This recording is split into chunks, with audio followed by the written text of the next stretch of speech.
Opposition Chief Raila Odinga yesterday failed to convince his co-principals on his surprise deal with President Uhuru Kenyatta as their day-long talks ended in deadlock. During the meeting at the Stoni Athi Resort, Machakos, his co-principals remained adamant on a structured dialogue based on their five-point agenda that includes electoral justice, threats to the judiciary and devolution. In an indication of the palpable tension, the NASA top brass did not field questions from journalists, saying the matters were weighty. For avoidance of doubt, the matters we have been handling today are very weighty. We will not take any questions, ANC leader Musalia Mudavadi said before proceeding to read a general statement on behalf of his colleagues. Raila stood by, pensive, as if longing for a chance to say something, but gagged. Although the joint statement referred to yesterday's talks as frank and candid, the principals said they had agreed to refer the matter to their individual political party organs and report back. The statement did not state what specifically was to be considered by their separate national executive councils. Remember, NASA is a coalition of political parties and their structures must be taken into account, and they shall be briefed about our discussions and their input will also come through, stressed Mudavadi in the short statement. Indicative of the simmering tensions within the NASA ranks, the opposition principals' body language was quite telling, even as they struggled to cut an image of a united front. "We want talks that are inclusive, genuine, and that will involve all Kenyans," said Mudavadi. There was no camaraderie or patting on the shoulders that often mark such meetings. Aides said the closed-door deliberations were stormy and heated. The summit registers its appreciation on opening of the doors for constructive dialogue as initiated by the two leaders and the framework for and consequent steps to be taken to address the issues of national concern, read the statement, without being specific. Yesterday's meeting had earlier been scheduled as a routine follow-up session on coalition matters, but the principals left out of the Raila Uhuru talks insisted on making the Friday Harambee House meeting the priority agenda. ANC leader Musalia, Moses Wetangula, Ford Kenya, and Wiper leader Kalonzo Musyoka, who have said Raila betrayed them, were said to be furious and visibly angry as they confronted the ODM leader. The three are reported to have demanded that Raila explain why he decided to enter into an agreement with Uhuru behind their backs before any deliberations could start. No satisfactory answers were forthcoming, said an ally of one of the principals on condition of anonymity, careful not to go against the script. He added that they were unsure of Raila's objectives in entering a deal with Uhuru.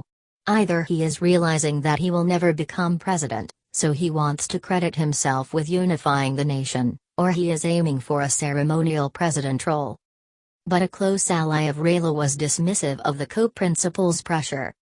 Some of them have made very adverse statements in the media. They've been briefed but there is no agreement. They expected Raila to climb down but that did not happen, said the aide. They have been walking him to the guillotine as they plan to use him to run in 2022, he added.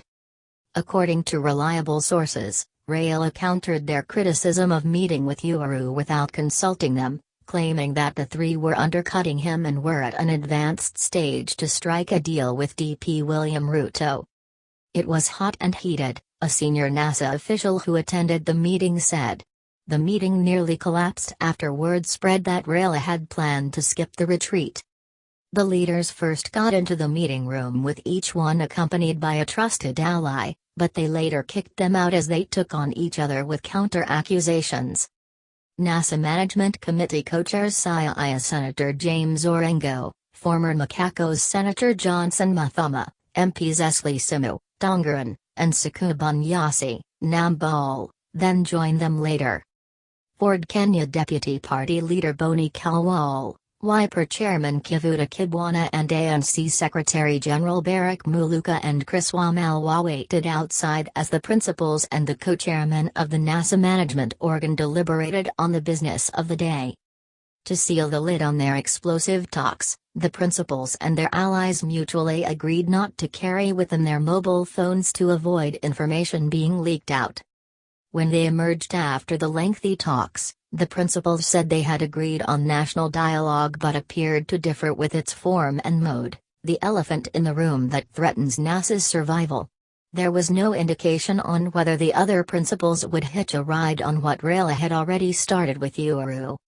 For the avoidance of doubt, let it be known that we support and encourage constructive and structured dialogue to address the causes of our national problems, including electoral injustice, insecurity, challenges to devolution, inclusivity, poverty, and attacks on the independence of the judiciary, they said.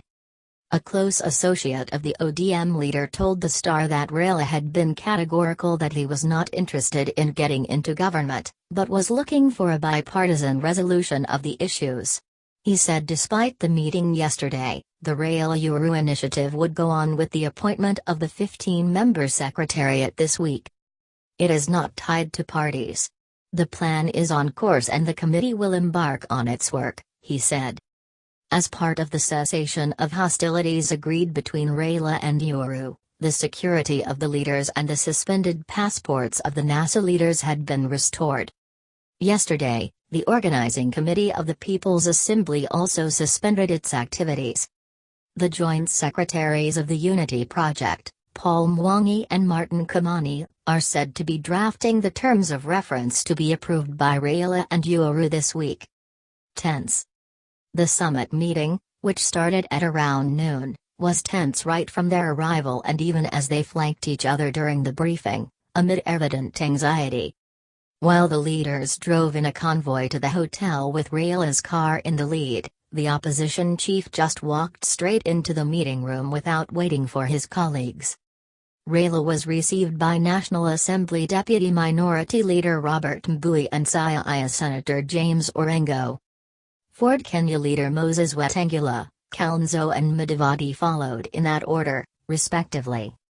In what signals Raila's dominance in NASA, the coalition suspended the People's Assembly initiative that was launched as part of pressure to force Jubilee to dialogue. Also read, we weren't aware of Uhuru-Raila meet, NASA principals say. The People's Assembly Organizing Committee announced that it had suspended its activities at the request of President Uhuru Kenyatta and Raila. The committee, led by Dr. David Ndiaye, said it had impressed on the leaders they make sure the unity talks were honest and truthful. The process will acknowledge that tribalism is not a name but a means used to acquire power, said Ndiaye during a media briefing at the Kenya Secretariat in Nairobi.